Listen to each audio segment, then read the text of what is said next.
The dust-laden wind whipped across the barren plains as Quentin Galloway spotted the lone figure trudging along the horizon, her silhouette stark against the setting New Mexico sun of 1876.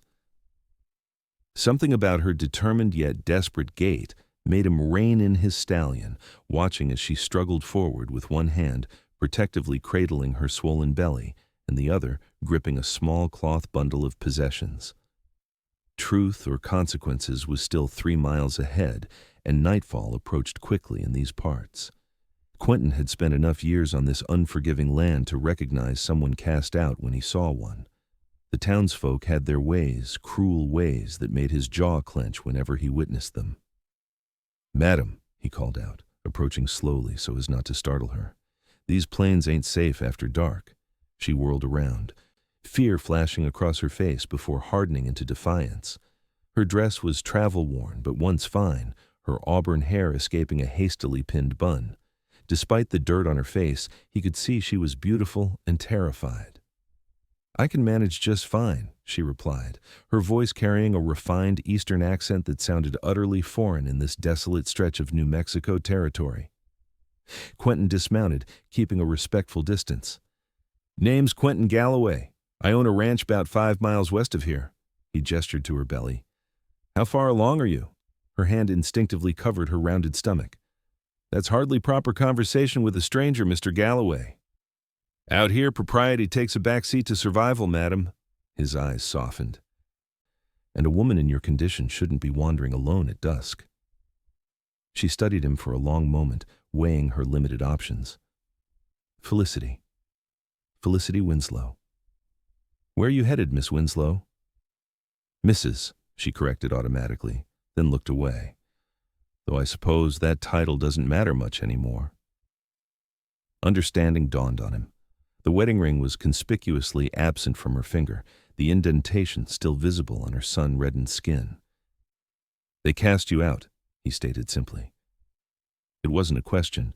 Tears welled in her eyes, but she blinked them back fiercely. "My husband's family discovered the child isn't his. He was away fighting Indians for 8 months. The mathematics proved inconvenient." Quentin nodded, not pressing for details. Every woman out here had her story, and few were pleasant. "You'll need shelter," he said, glancing at the darkening sky. "And that baby's going to need a safe place to be born." He extended his hand toward his horse. "You'll raise that baby on my land, Mrs. Winslow, at least until you figure out where you're heading next." Suspicion clouded her features. "Why would you help me? You don't know me." "Don't need to. Know what's right, though." He shrugged. "Got plenty of room, and my sister Martha helps run the place. You won't be alone with me, if that's your worry." Felicity glanced back at the empty road behind her, then toward the distant lights of truth or consequences that she'd never reach before nightfall. Her hand protectively cradled her belly as the baby kicked. "I can pay my way," she said firmly. "I'm not looking for charity." Quentin suppressed a smile at her pride. "Never said it was charity. Ranch always needs extra hands, even ones attached to expectant mothers." The wind picked up, carrying the distant howl of coyotes. Felicity shivered, and Quentin saw the exact moment her resistance crumbled. "Just until the baby comes," she agreed reluctantly.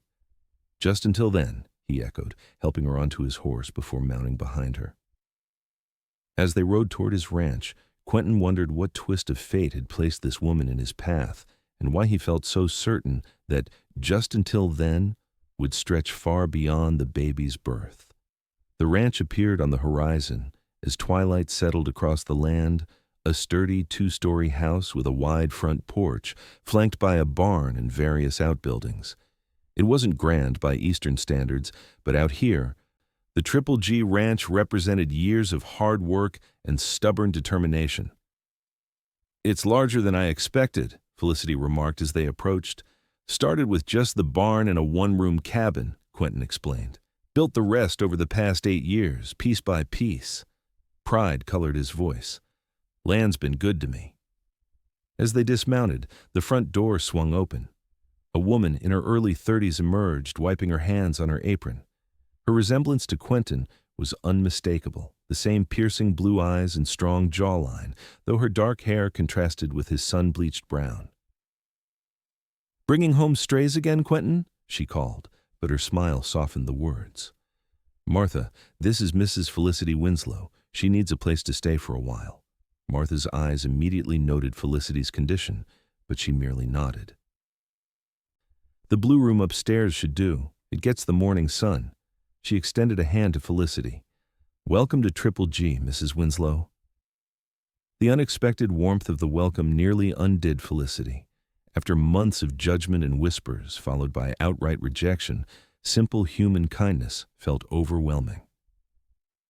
"Thank you," she managed, her voice threatening to break.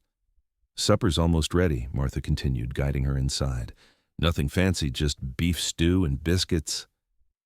The interior of the house was surprisingly comfortable, with solid wooden furniture and colorful quilts adding warmth to the practical spaces. A bookshelf lined one wall of the sitting room, filled with volumes that seemed well read. "You read?" Felicity couldn't help asking, surprised to find such a collection in a frontier ranch. Quentin, who had followed them in, nodded. "Winter nights are long out here. Books make good company." He gestured to the shelf. "Feel free. Martha was a schoolteacher before she came out to help me, so we've got quite a collection." Martha showed Felicity to a clean, modest bedroom upstairs. "Washroom's down the hall. I'll bring up some hot water once you're settled." Left alone, Felicity sat on the bed and finally allowed herself to exhale. She placed a hand on her belly, feeling the child move within her. "We might be all right for now," she whispered. Over supper, Felicity learned that Quentin had come west after the Civil War, like so many restless young men. He'd fought for the Union, though he spoke little of that time. He'd worked cattle drives and saved enough to purchase this land when New Mexico was still raw territory. "Martha joined me 4 years ago. After her husband passed," Quentin explained. "She keeps me civilized." "Someone has to," Martha replied with obvious affection. She turned to Felicity. "And what brings you to our corner of nowhere, Mrs. Winslow? Besides my brother's inability to mind his own business?" Felicity hesitated, unsure how much to reveal. "I was heading to Truth or Consequences. I'd heard there might be work there." "As what?" Martha asked practically. "Town that size doesn't offer many respectable positions for women." "I was a governess before I married," Felicity explained, "and I can sew quite well. I thought perhaps—" Martha and Quentin exchanged glances. "Truth ain't the place for a woman alone," Quentin said gently, "especially not in your condition." "What my tactful brother means," Martha clarified, "is that it's a rough mining town where a woman without protection would find herself with limited options, none of them particularly dignified." Felicity's shoulders slumped. "I see. But you're welcome here," Martha continued. "We could use help with the household accounts and correspondence. Quentin's handwriting is atrocious, and I'm too busy with everything else." "You'd pay me for that?" Felicity asked. "Room, board, and a small wage," Quentin confirmed. "Seems fair." It wasn't the future she'd once imagined, but it was better than the alternatives that had haunted her during her lonely journey west. "Thank you. I accept."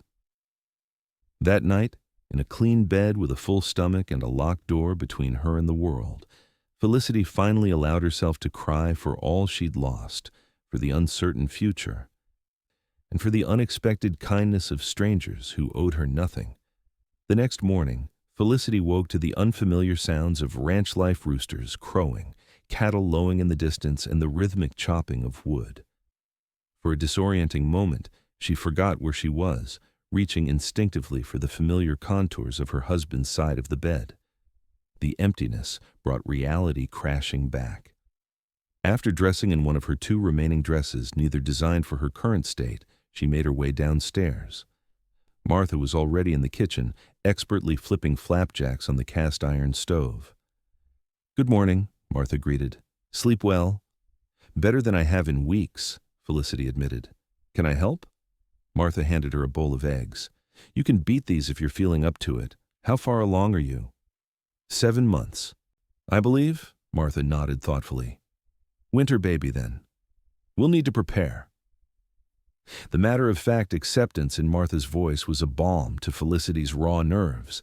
There were no probing questions, no thinly veiled accusations, just practical preparations for a new life.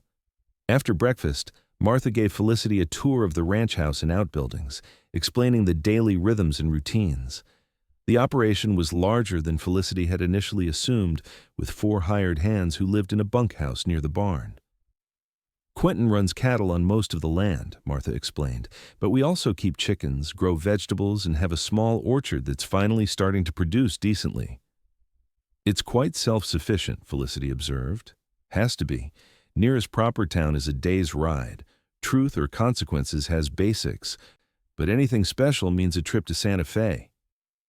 Martha eyed Felicity's ill-fitting dress. Which reminds me, we should see about getting you some proper clothing. I've got some fabric we could work with. Felicity felt a flood of gratitude. You've been so kind already. I don't want to impose further. Martha waved away her concerns. Nonsense. Can't have you restricted by corsets and fashionable nonsense out here. Practical clothing is a necessity, not a luxury. They spent the morning in Martha's sewing room, adapting patterns for Felicity's changing body. As they worked, Martha gradually revealed more about herself, her marriage to a man who died of typhoid, her decision to join her brother rather than return to their family in Pennsylvania, her adaptation to frontier life after years in a Philadelphia classroom. Do you miss teaching? Felicity asked. Sometimes, Martha admitted, but there's teaching to be done everywhere if you look for it. I help with lessons at the few homesteads nearby when I can. She glanced at Felicity. Quentin mentioned you were a governess. You enjoy children, then? I do, Felicity said softly, her hand resting on her belly. Though I admit I'm terrified of becoming a mother. Every woman is, Martha reassured her, but you won't be doing it alone, not while you're here.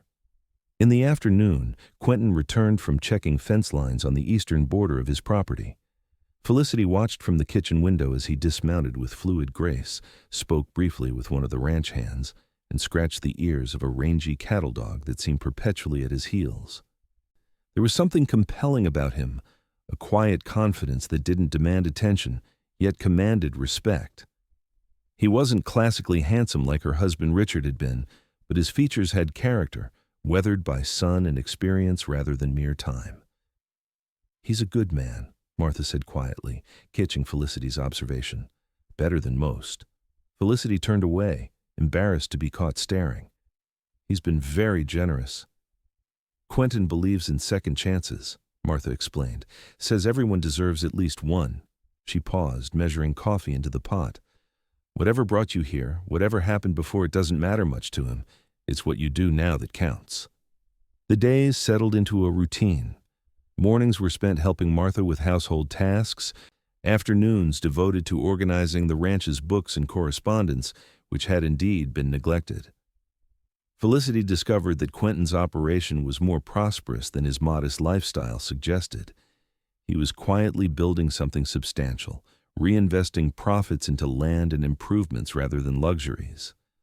One evening, after dinner, she found him on the porch, smoking a pipe and watching the sunset paint the distant mountains in shades of purple and gold. Your accounts are remarkably well ordered for someone who claims to be poor with numbers, she observed, settling carefully into the rocking chair beside him. A smile tugged at the corner of his mouth. Never claimed to be poor with numbers, just said my handwriting was atrocious. Which it is, she agreed, returning his smile. But you've built something impressive here, Mr. Galloway. Quentin, he corrected. And thank you. It's been a long road. He tamped down the tobacco in his pipe, considering his next words. I came west with nothing but nightmares from the war and a determination to find something worth building. Took 3 years of working other men's cattle before I could put a down payment on this land. You've accomplished a great deal in a short time. Not without help, he acknowledged. Good neighbors, loyal hands, Martha leaving her life back east. He glanced at her. No one builds anything worthwhile alone. They sat in comfortable silence as the light faded and stars emerged in the vast New Mexico sky. It struck Felicity how different this was from her life in Boston, the openness, The quiet, the sense of being simultaneously insignificant under the endless sky, yet somehow more authentically herself. "Why did you really help me?" she asked suddenly. "The truth." Quentin took his time answering, drawing on his pipe. 8 years ago, I was riding through Kansas, came across a woman not unlike you young, expecting, alone. Only difference was it was winter, and she'd already collapsed by the time I found her." His voice grew distant. "I got her to the nearest town, but it was too late. Her and the baby both." He tapped his pipe against the porch rail. "Some mistakes you only get to make once." The rawness of the memory hung between them, binding them in a shared understanding of how quickly fate could turn. "I'm sorry," she said softly. "Don't be. Just be alive." His blue eyes found hers in the gathering darkness. "That's all I'm asking in return for whatever help I can give. Just live, Mrs. Winslow, you and your child." "Felicity," she corrected gently. "If I'm to call you Quentin, then you must call me Felicity." He nodded, and something shifted between them, not dramatic, but significant nonetheless. A mutual recognition that they were no longer merely benefactor and recipient, but perhaps the beginnings of friendship. The next morning, they received unexpected visitors. A wagon approached around mid-morning, carrying a middle-aged couple and their 3 children. Martha spotted them first and called out to Quentin, who was repairing a saddle on the porch. "The Hendersons are here," she announced. "Looks like they've brought the children this time." Quentin set aside his work. "Must be serious." Then Felicity watched from the doorway as the family approached. The woman's face was pinched with worry, the man's expression grim beneath his wide-brimmed hat. "Quentin," the man called, raising a hand in greeting. "Hope we're not intruding." "Never, Samuel," Quentin replied. "What brings you all this way?" Samuel Henderson helped his wife down from the wagon before answering. "Trouble at Truth. Thought you ought to know, being our nearest neighbor with any influence." Martha guided everyone inside, settling the children with cookies and milk while the adults gathered in the sitting room. Felicity moved to excuse herself, but Quentin gestured for her to stay. "Felicity's part of the household now," he explained to the Hendersons. "Anything you need to tell us, she can hear." The easy inclusion warmed her, even as she noted the curious glances from Mrs. Henderson at her obvious condition and the absence of a wedding ring. "There's a new mining company moving in," Samuel explained once they were seated. "Eastern outfit called Blackstone Minerals. They've been buying up claims and pressuring smaller operations to sell." "That's unfortunate but hardly unusual," Quentin observed. "It's more than that," Mrs. Henderson interjected.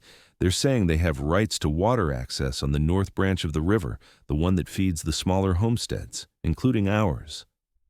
Quentin frowned. "That water's been communal access since the territory was established." "They've got papers from Santa Fe saying otherwise," Samuel continued, "and they've hired gunmen to enforce their claims. 3 days ago, they blocked off the Henderson Fork. Our cattle can't get to water and our crops are already suffering." "What about Sheriff Bailey?" Martha asked. Samuel scoffed. "Found him in the saloon, pockets suspiciously full and not interested in our complaints." Quentin's expression hardened. "I know some people in Santa Fe. I'll look into these water rights they're claiming." He glanced at Felicity. "How are our accounts? Can we spare funds for legal assistance if needed?" The casual "our" didn't escape her notice. "Yes," she replied after a moment's calculation. "The cattle sale last month put us in a good position." He nodded, a plan already forming. "I'll ride to Truth tomorrow, then on to Santa Fe if necessary." He turned back to the Hendersons. "In the meantime, you're welcome to water your stock here. The south pasture has good access to our spring." Relief washed over Samuel's face. "That's mighty generous, Quentin." "It's not generosity. It's common sense," Quentin replied. "If they can take your water today, they'll come for mine tomorrow. We stick together out here, or we don't survive." After the Hendersons departed with promises of support, Martha pulled Quentin aside. "You're really riding to Truth? After what happened last time?" Felicity's curiosity was piqued, but she busied herself with clearing teacups, pretending not to listen. "It's been 2 years, Martha," Surely they've forgotten by now, Martha snorted. Men like Clayton Russell don't forget being humiliated in their own saloon. And if this mining company has hired guns, they'll be exactly the type to hold grudges. Someone has to stand up to them, Quentin insisted. The smaller ranchers and farmers won't have a chance otherwise. At least take Hank and Eduardo with you, Martha urged. Quentin reluctantly agreed, and the matter was settled. But that evening, Felicity found herself unable to sleep, troubled by the day's developments and the hint of danger in Martha's concerns. She made her way downstairs for a glass of water, only to find Quentin at the kitchen table, cleaning a revolver by lamplight. "Can't sleep?" he asked without looking up. "No," she filled a glass from the pitcher. "This trouble in truth or consequences, is it dangerous?" His hands continued their practiced movements. "Could be. Mining companies bring money, and money brings men willing to do ugly things to protect it." "And you're walking straight into it," she observed. Now he did look up, a half-smile playing on his lips. "Worried about me, Felicity?" She should have denied it, maintained the proper distance between them. Instead, she said, "Yes." The simple honesty of her answer seemed to catch him off guard. He set the revolver down carefully. "I'll be careful. But this land, these people, they matter. What's the point of building something if you won't defend it? And what's the point of defending it if you're not alive to enjoy it afterward?" she countered. Their eyes held for a long moment, a current of unacknowledged feeling passing between them. "I'll come back," he promised quietly. "I've got reasons to." The next morning, Quentin departed with two of his most trusted hands. Felicity found herself restless, unable to concentrate on her usual tasks. Martha noticed her distraction. "He's been in worse situations," Martha assured her. "Quentin has a knack for walking through fire and coming out unsinged." "You mentioned something about what happened last time he was in truth," Felicity ventured. "What was that about?" Martha hesitated, then decided honesty was best. "About 2 years back, Quentin caught one of the local saloon owners, Clayton Russell, beating a young woman who worked for him. Quentin intervened quite effectively." A grim smile crossed her face. "Left Russell with a broken jaw and a very public lesson in manners." "I see," Felicity murmured, understanding the concern better now. "Russell's the type to nurse a grudge," Martha continued. "And if he's aligned himself with this mining company as many suspect, he'll see this as an opportunity for payback." The day stretched endlessly, each hour marked by Felicity finding excuses to check the road leading to the ranch. By nightfall, with no sign of Quentin and his men, both women picked at their dinner in silence. "They might have gone straight to Santa Fe," Martha suggested, though her tone lacked conviction. "Of course," Felicity agreed, not believing it either. They waited up until midnight before Martha finally insisted they both get some rest. "Worrying won't bring them home faster," she reasoned, but sleep eluded Felicity. The baby was unusually active, as if sensing her anxiety. She rubbed her swollen belly, whispering reassurances she didn't feel. Sometime near dawn, she dozed off, only to be awakened by the sound of horses in the yard. She rushed to the window just in time to see Quentin dismounting, moving with a stiffness that suggested injury. One of his men was supported between Quentin and the other, barely able to stand. Felicity hastened downstairs, reaching the door just as Martha did. Together, they helped bring the injured ranch hand Eduardo inside and onto the sofa. His face was badly bruised, and he cradled his ribs protectively. "What happened?" Martha demanded, already gathering medical supplies. "Welcoming committee in truth," Quentin replied grimly. He had a cut above his eye and bruising along his jaw. "Russell's men jumped us as we were leaving the land office." "Did you find anything about the water rights?" Felicity asked, bringing a basin of water and clean cloths. Quentin nodded. "The documents are forgeries, good ones, but definitely not legitimate. The territorial governor's signature doesn't match official records." He winced as Martha pressed a cloth to his cut. "Unfortunately, proving that in court would take months, and these homesteaders need water now." "So what happens next?" Felicity asked, helping Eduardo drink some water. "We organize," Quentin stated simply. "Every legitimate rancher and farmer in the region. Show this company that buying off one sheriff isn't enough to steal what rightfully belongs to the people. His determination was admirable, but worrying. You're talking about confronting armed men over water rights, she pointed out. People could get killed. People will definitely die without water, he countered. Their livestock, their crops, their livelihoods all gone if we don't take a stand now. The gravity of frontier justice was something Felicity was still adjusting to. In Boston, disputes were settled in courtrooms with lawyers and judges. Here, with legal authority days away and often corrupted, communities had to defend their own interests. Over the next week, riders came and went from the Triple G Ranch as Quentin coordinated with neighboring properties.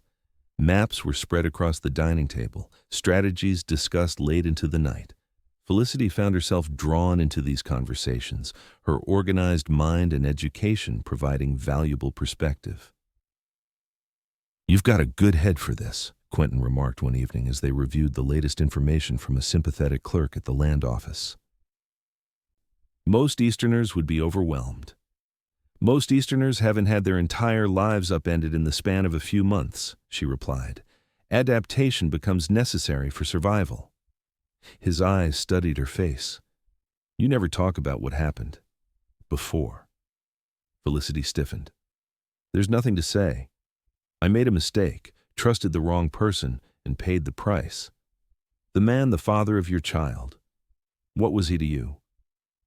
The direct question should have offended her, but something in Quentin's tone made it impossible to dismiss with polite evasions.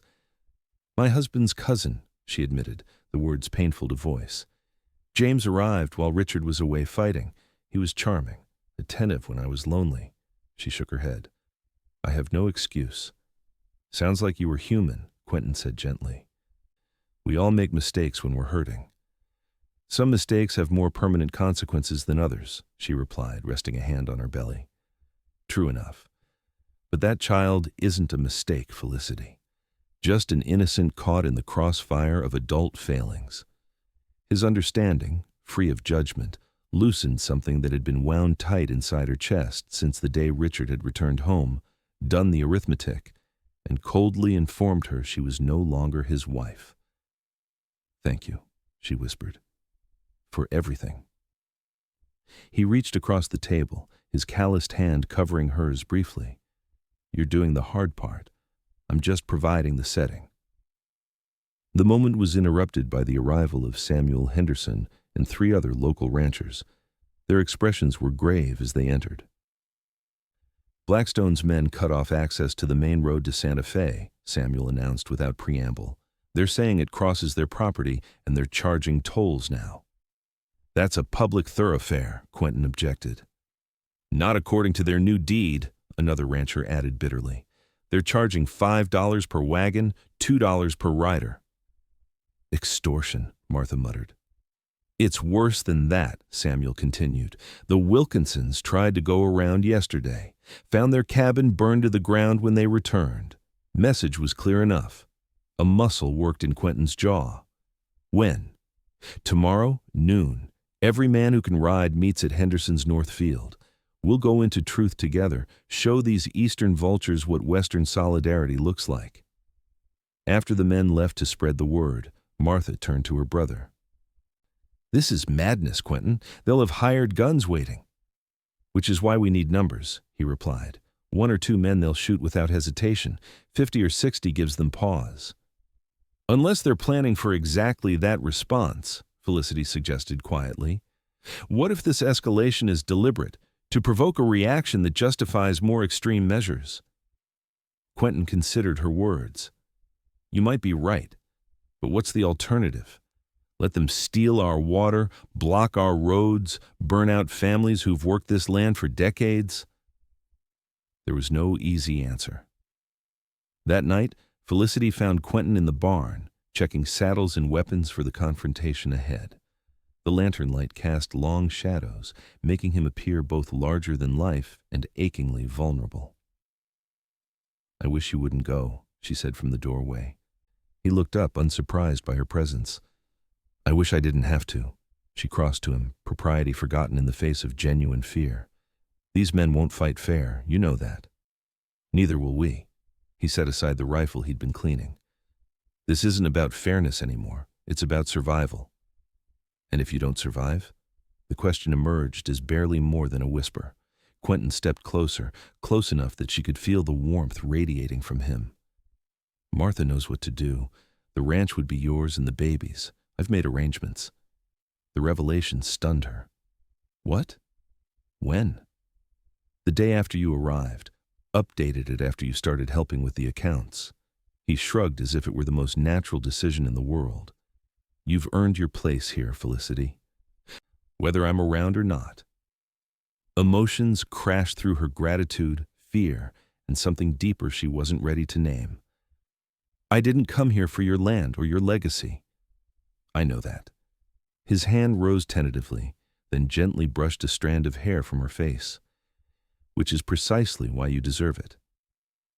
The touch sent a current through her that had nothing to do with propriety and everything to do with the man before her, his integrity, his quiet strength, his capacity for kindness without expectation of return. I think, she said carefully, that I would very much like you to come back tomorrow, not for the land or the legacy, but because this place wouldn't be the same without you in it. His eyes darkened with an emotion that mirrored her own.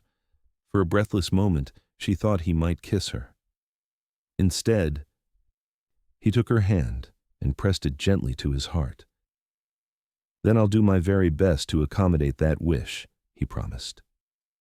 Morning came too soon. Felicity watched from the porch as Quentin and the remaining hands prepared to ride out. Martha stood beside her, her normally practical demeanor replaced by poorly concealed worry. He always was the crusader, Martha murmured, even as a boy, always standing up for the smaller children, the ones who couldn't defend themselves. It's an admirable quality, Felicity replied. Admirable and terrifying to those who love him, Martha agreed, giving Felicity a sidelong glance that suggested she understood exactly how her brother's qualities were affecting the younger woman. Quentin approached to say his goodbyes, kissing Martha's cheek before turning to Felicity. His eyes held hers for a long moment. Be careful, she said simply. He nodded, then surprised her by gently placing his hand on her belly. You be strong for your mama, he told the unborn child. I plan to teach you to ride as soon as you're big enough. The casual promise of a future one that included him brought tears to Felicity's eyes. She covered his hand with hers, a gesture witnessed by Martha with knowing approval. We'll be here waiting, Felicity assured him. The hours after their departure crawled by with excruciating slowness. Felicity tried to occupy herself with household tasks, but her mind kept returning to worst-case scenarios. By mid-afternoon, both women had abandoned any pretense of normal activities and simply waited, watching the road. The sound of approaching riders finally came near sunset. Felicity's heart leapt, then plummeted as she realized it was only 3 men, none of them Quentin. That's Samuel Henderson, Martha identified, strain evident in her voice, and the Jacobson brothers. The men's expressions as they dismounted told the story before a word was spoken. There was a fight, Samuel began without preamble. Blackstone had more men than we expected. Professional gunmen, not just local toughs. Quentin? Martha's voice cracked on her brother's name. He's alive, Samuel assured them quickly. But he's hurt. They're bringing him in the wagon. Should be along shortly. Relief and fresh anxiety warred within Felicity. How badly? Took a bullet in the shoulder. Lost some blood, but the doc in truth says he'll recover if infection doesn't set in. Samuel's expression turned grimmer. 2 men weren't so lucky. The Prescott boy and old Tom Williams. 4 others wounded besides Quentin. And Blackstone's men? Martha asked. 3 dead, several wounded. But that's not the important part. For the first time, a hint of satisfaction appeared on Samuel's weathered face. The territorial marshal arrived right in the middle of it all.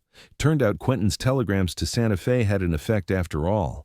The marshal had the real land records with him. So the water rights? The road? Felicity pressed. All restored to public access, Samuel confirmed, and Blackstone's local manager was arrested for document forgery. Sheriff Bailey, too, for taking bribes. The news should have been purely joyous, but all Felicity could think about was Quentin, wounded and in pain somewhere on the road between truth or consequences, and home. The wagon arrived an hour later. Quentin was conscious but pale, his left shoulder heavily bandaged and his face drawn with pain. Felicity's heart clenched at the sight of him being helped from the wagon by his men. "Got myself shot," he told her with a weak attempt at humor as they helped him inside. "Seems I'm not as fast as I used to be." "Or bullets are getting quicker," she replied, falling into their pattern of banter despite her fear. "Either way, you're home now. That's what matters." Martha took charge of the medical situation with practiced efficiency, changing bandages and preparing a tincture for pain. "The bleeding stopped and the bullet went clean through," she reported. "That's fortunate at least." They settled Quentin in his bedroom downstairs, making him as comfortable as possible. The doctor from Truth had given him laudanum for the pain, and he drifted in and out of consciousness as the evening progressed. Felicity insisted on taking the first watch, sitting beside his bed with a book she couldn't focus on. In one of his lucid moments, Quentin reached for her hand. "We won," he murmured. "Worth it." "Was it?" she challenged softly. "You could have died, Quentin, over water rights and toll roads." "Over people's lives," he corrected, "their futures." His eyes, though glazed with pain and medication, found hers with surprising clarity. "Some things are worth the risk." She understood he was no longer talking about water rights. "Perhaps," she conceded. "But I'd prefer if you avoided getting shot in the future, regardless of the cause." A faint smile tugged at his lips. "I'll add it to my list of considerations." His recovery was slow but steady. The wound showed no signs of infection, and by the end of the first week, he was insisting on getting up and moving around despite Martha and Felicity's protests. "A man can't heal properly flat on his back," he argued. "And he definitely can't heal while reopening his wound," Felicity countered, firmly guiding him back to his chair after catching him attempting to saddle his horse. Their caretaking dance evolved into something more intimate than either had anticipated. Felicity found herself learning the contours of Quentin's body as she helped change bandages, the breadth of his shoulders, the lean strength of his torso, the scars that told stories of a life lived without compromise. For his part, Quentin became attuned to the changes in Felicity as her pregnancy advanced. He noticed when standing too long made her back ache, when the baby's movements kept her awake at night, when the weight of her condition exhausted her beyond what she would admit. One evening, as they sat on the porch watching the sunset, he surprised her with a small wooden cradle, intricately carved and smooth as silk. "I had Eduardo bring it from town," he explained, slightly embarrassed by her emotional reaction. "Thought the little one might need a place to sleep that's just the right size." Felicity ran her fingers over the polished wood, tears blurring her vision. "It's beautiful, Quentin." "Thank you." "There's more inside," he added. Martha went a bit overboard ordering baby things from the catalog. The gesture encompassed everything that had changed in her life since that fateful day on the dusty road. From complete abandonment to being surrounded by people who prepared for her child's arrival with joy and anticipation, the contrast was overwhelming. "You've given us so much," she whispered. "You've given just as much back," he countered. "This place feels more like a home with you in it." The admission hung between them, weighted with unspoken feelings that grew more difficult to ignore with each passing day. Felicity knew her heart was treading dangerous ground. She had come here pregnant with another man's child, cast out and desperate. Developing feelings for her benefactor crossed lines of propriety and gratitude that shouldn't be blurred. And yet, when Quentin looked at her with those clear blue eyes, when his hand accidentally brushed hers while passing the salt at dinner, when his deep voice read aloud from Dickens or Twain on quiet evenings, she couldn't deny that what she felt had grown far beyond gratitude. For his part, Quentin maintained a careful distance, never presuming, always respectful. But Felicity caught the way his eyes followed her movements, how he arranged his day to be wherever she was working, how his smile appeared more readily in her presence than any other time. It was Martha who finally broke the stalemate. "You two are driving me to distraction," she announced one evening after Quentin had excused himself early, following a moment when his hand had lingered too long on Felicity's when passing her a cup of tea. "I'm not sure what you mean," Felicity replied, though her blush betrayed her. "Of course you do." Martha sat beside her on the sofa. "My brother's in love with you. Has been since probably the second week you were here. And unless I'm completely mistaken, you feel the same." Felicity stared at her hands. "It's complicated, Martha." "Life is complicated," the older woman replied pragmatically. "Doesn't mean we stop living it." "I'm carrying another man's child," Felicity pointed out. "A child conceived in circumstances that most would consider shameful." "Most aren't, Quentin." Martha's voice softened. "He doesn't care about the past, Felicity.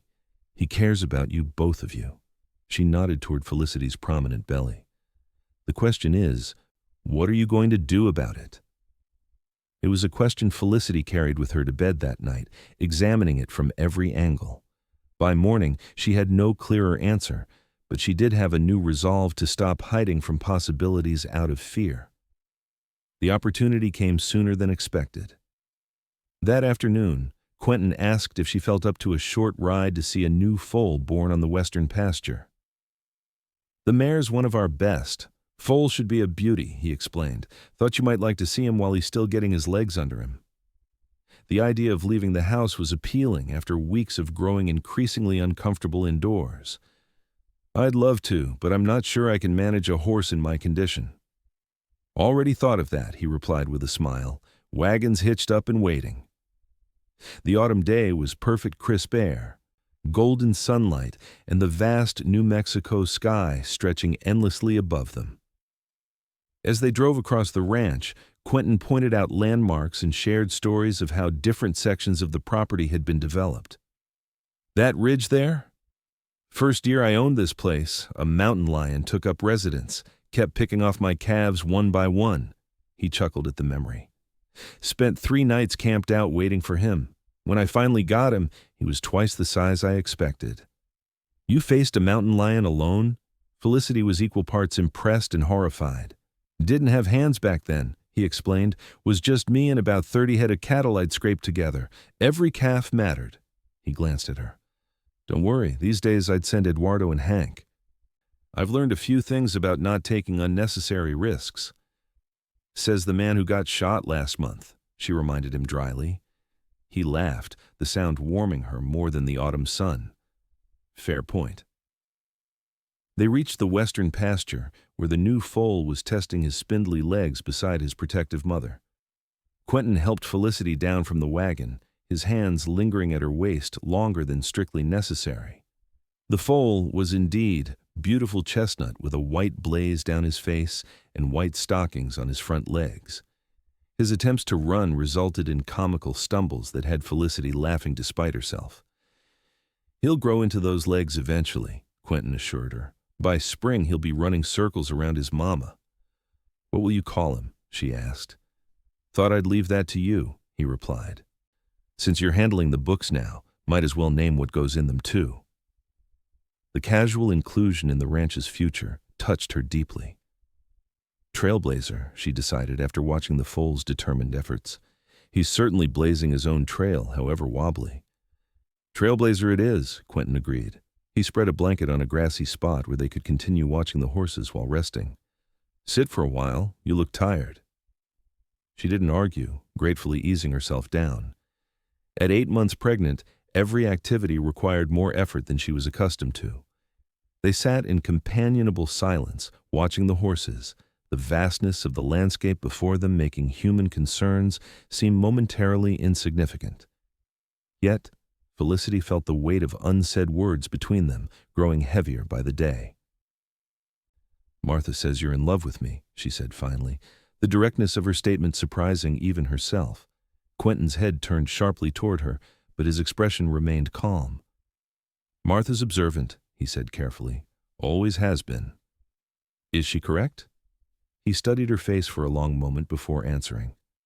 "Yes." The simple admission, delivered without drama or expectation, was perfectly Quentin. Felicity felt something inside her chest expand, making it difficult to breathe. I didn't plan this, he continued. When I found you on that road, I just wanted to help. Didn't expect. He gestured vaguely between them. This. Neither did I, she admitted. I was running away from one mistake. The last thing I wanted was to make another. His expression clouded slightly. Is that what this would be? Another mistake? No, she said quickly, realizing how her words had sounded. That's not what I meant. I meant that I was afraid to trust my judgment again, afraid of my own feelings. Hope flickered in his eyes. And now I think perhaps the real mistake would be denying what's grown between us. She met his gaze directly. I've fallen in love with you, Quentin, though heaven knows it's probably the most impractical thing I could have done. A smile spread across his face, transforming his features with a joy that took her breath away. Practicality's overrated, he declared, reaching for her hand, though I'd argue loving someone who loves you back might actually be the most practical thing in the world. Even when she's carrying another man's child? The question still troubled her, despite her feelings. That child is a part of you, he said firmly, which means I already love it too. His thumb traced circles on her palm. From the moment I said you'd raise that baby on my land, I meant it. Didn't expect to be raising it alongside you, but I can't say I'm disappointed by the development. Joy bubbled up within her, mingling with lingering uncertainty. What will people think? That I'm the luckiest man in the territory. His expression turned more serious. Felicity, I don't give a damn what anyone thinks except you. Out here, a person's judged by what they do, not where they came from or what happened before. You've proven yourself a dozen times over. And if I wanted to be more than just the woman who keeps your accounts? She asked, her heart racing. His eyes darkened. How much more? Everything, she whispered. A true partner. A wife. Quentin's breath caught. Are you proposing to me, Felicity Winslow? A laugh escaped her. I believe I am, though it's hardly conventional. Nothing about us has been conventional from the start. He reached out, cradling her face in his calloused palm. Yes. Yes? Yes, I'll marry you, though I'd planned to ask you myself once the baby came. He smiled sheepishly. Even have a ring. It was my mother's. Tears of happiness blurred her vision. You've been planning this? Hoping, he corrected. Planning seemed presumptuous.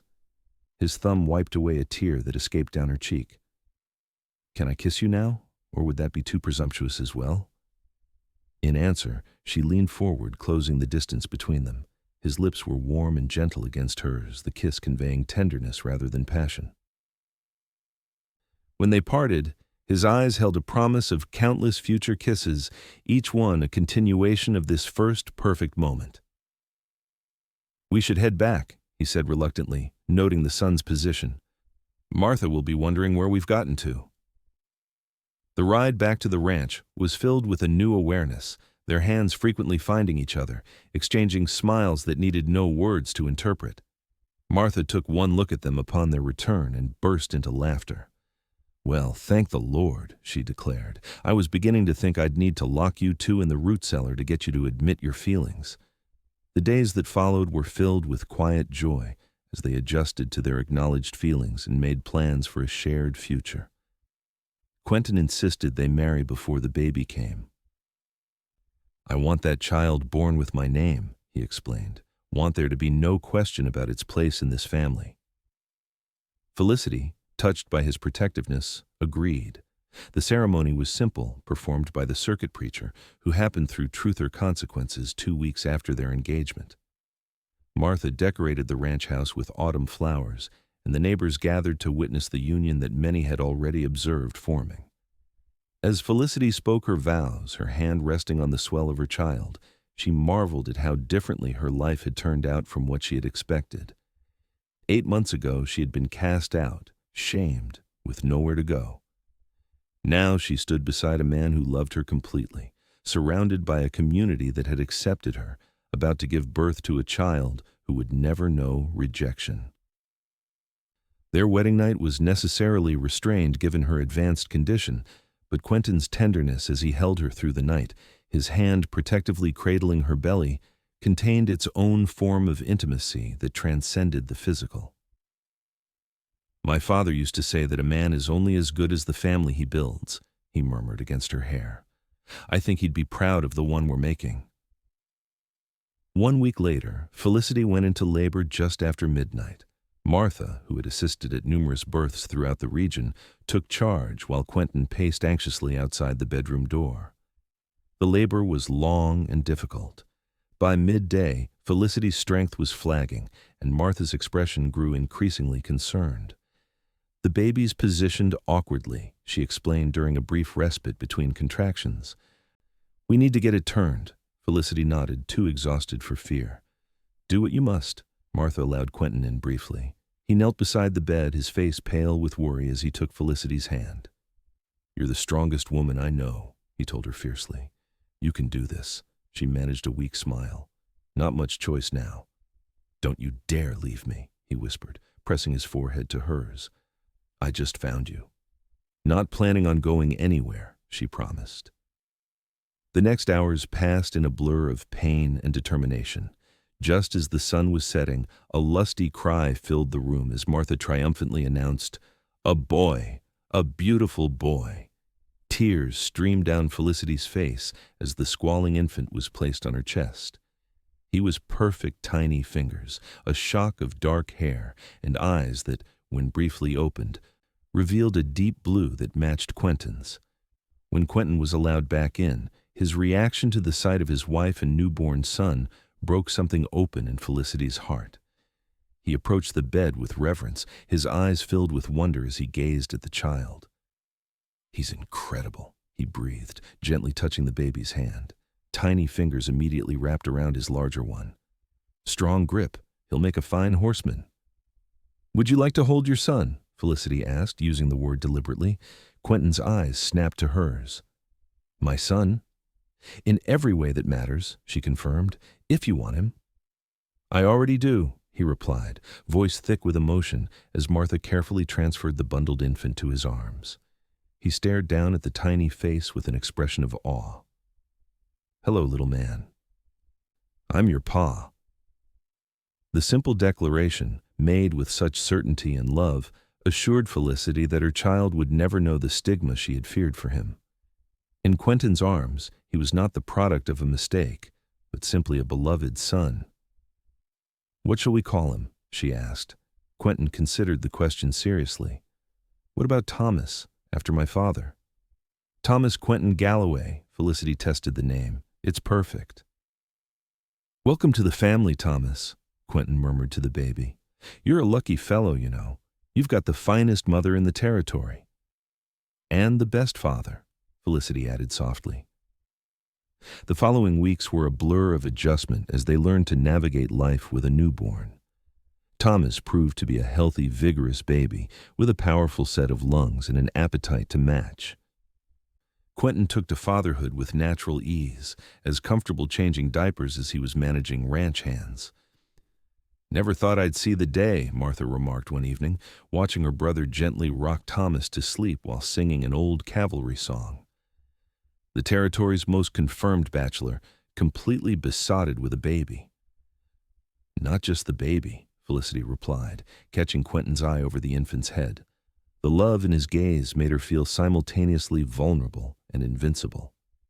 By spring, life had settled into a new rhythm. Felicity had regained her strength and resumed her role managing the ranch's accounts, often with Thomas sleeping nearby in the cradle Quentin had given her. The cattle operation was thriving, and plans were underway to expand the orchard. One evening, as they sat on the porch watching the sunset, a family tradition that had started during her pregnancy, Quentin surprised her with a leather-bound ledger. "What's this?" she asked, opening it to find blank pages.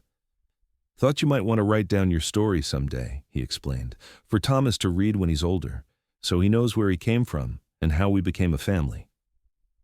Felicity traced the empty pages, considering. It's not always a happy story.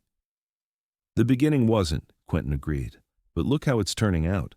He gestured to the land before them, to Thomas sleeping peacefully in his mother's arms, to the home they had built together. "Some of the best stories have rough starts." She leaned against his shoulder, content in a way she had never imagined possible when she was trudging along that dusty road. Alone and desperate. "Our story," she murmured. "I like the sound of that." "So do I." He pressed a kiss to her temple. "And it's just getting started." As the New Mexico sun dipped below the horizon, painting the sky in shades of gold and crimson, Felicity Galloway held her son close and leaned into her husband's embrace. From cast out to cherished, from desperate to determined, from alone to surrounded by love, her journey had been unexpected in every way. The baby stirred against her chest, his tiny hand clutching at her dress as if to anchor himself to his place in the world. Quentin's arm tightened around her shoulders, his steady presence a promise of protection and partnership that would never waver.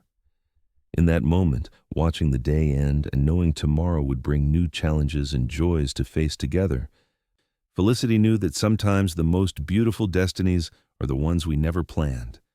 And sometimes, on a dusty road when hope seems lost, a stranger's simple act of kindness can change everything. "Thank you," she whispered to Quentin, "for finding me that day." "Best thing I ever did," he replied without hesitation. "Found my whole world without even knowing I was looking for it." As stars began to appear in the vast New Mexico sky, Felicity reflected that perhaps this was the true meaning of home, not a place, but the people who see your worth when you've forgotten it yourself. The people who say in actions and words that you belong exactly where you are. On Quentin Galloway's land, she and her son had found not just shelter, but a future bright with possibility. And in Felicity Winslow, a man who believed in second chances had found the perfect reason to believe in forever.